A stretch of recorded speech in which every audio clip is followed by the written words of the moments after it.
And before we move on to native VLANs and trunk ports, let's just to prove the situation, what we'll do is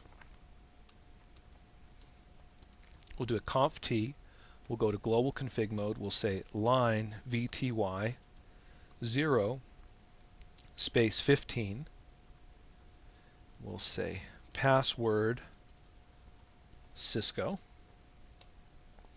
and then we'll say login.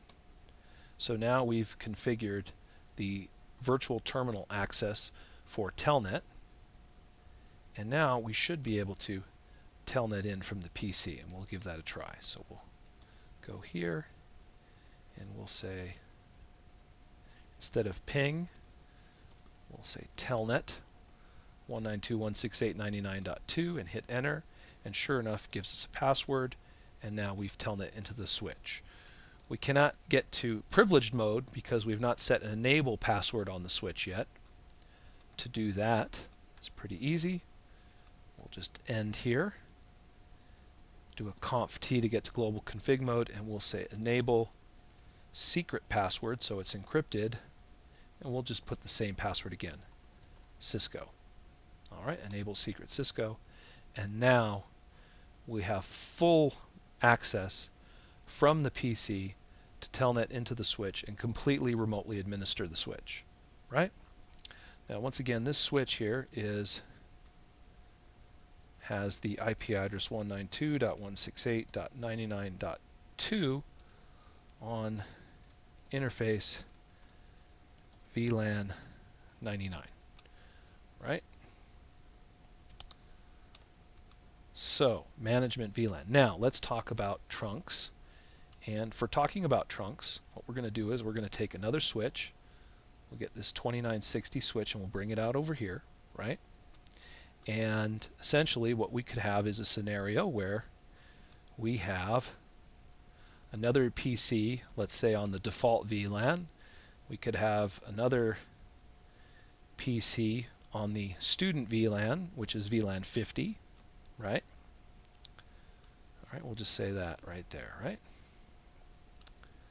So we could have a scenario like that, and we'll plug them in accordingly. So we'll say this PC is on port 5 again, and this PC is going to be on port port 10, right? And so now we want these PCs to be able to communicate from one building, let's say, or from one floor in one building to another floor, right? And these PCs are hooked up to this switch, and these PCs are hooked up to this switch, but they need to be a part of the same network. And to make them part of the same network, they need to be part of the same VLAN. So what we'd need to do is we need to assign VLAN 50 to port 10, and port 5 is already part of VLAN 1, right? So 192.168.1. Let's say make him 101, right? And then this PC 192.168.50.102. So if we've got 50.101, 50.102, 1.100, 1.101. And we'll have to configure these IP addresses in the IP configuration tool here.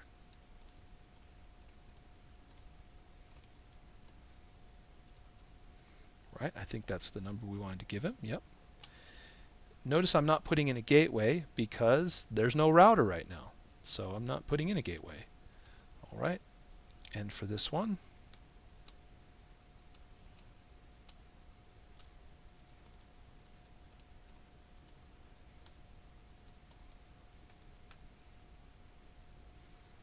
all right, that looks good. Okay. Now we want to set up communications between these two switches. So here's the options we have. Now for switch to switch, we're talking a crossover cable. So click on cables, click on crossover cable, and then we will, one more time, crossover cable. We'll go port 1 to port 1, right? So now we have a crossover link. Now, port 1 on this switch is the same as port 1 on this switch. They're part of the default VLAN, right? So they're automatically part of what we would say is VLAN 1, right? Which is also known as the default VLAN, right? So these two PCs right off the bat should be able to communicate with each other. So we'll open up this command prompt.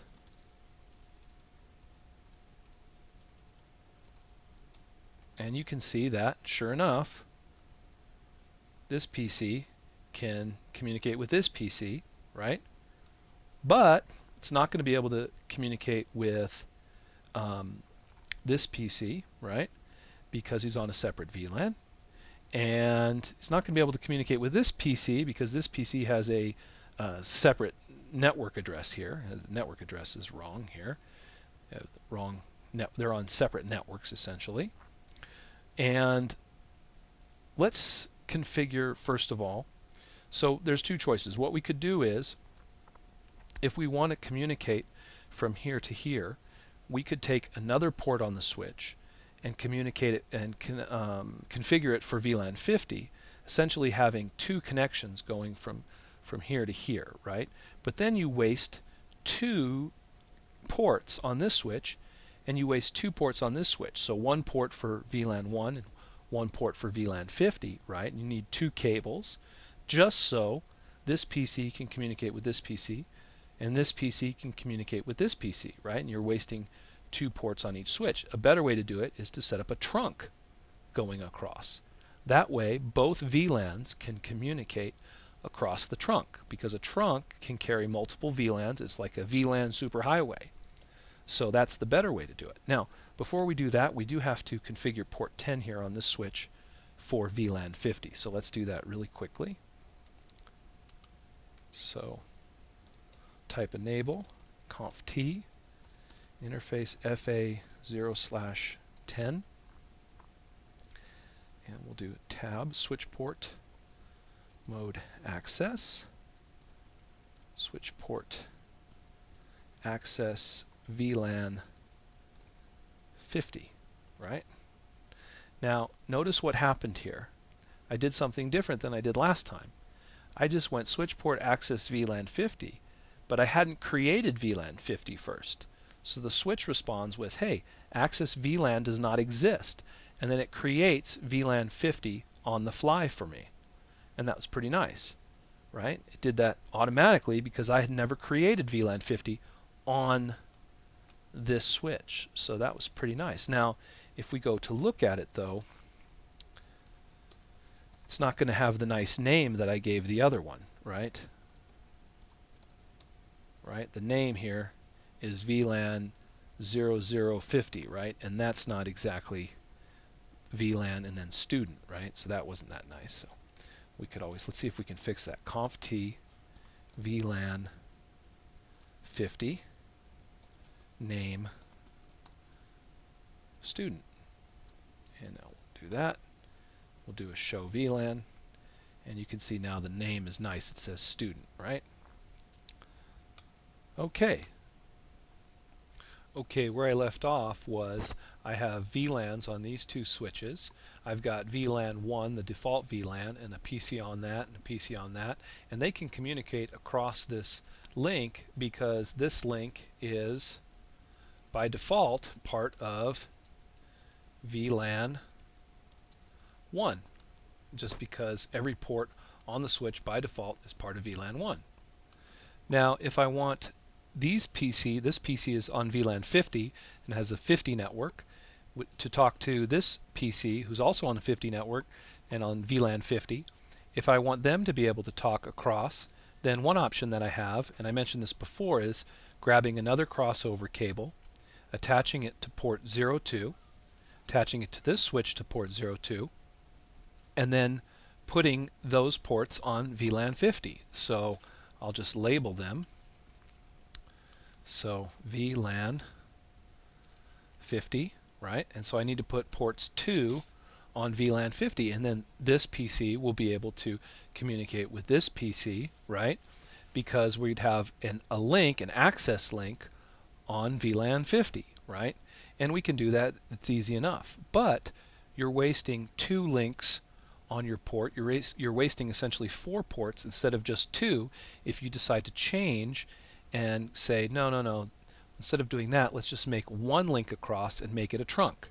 So that's what we'll do. So I'm going to cancel this, and I'll deselect, and I'll cancel that link, right? And I'll cancel this right here, and this right here, and we'll make this link across a trunk instead. So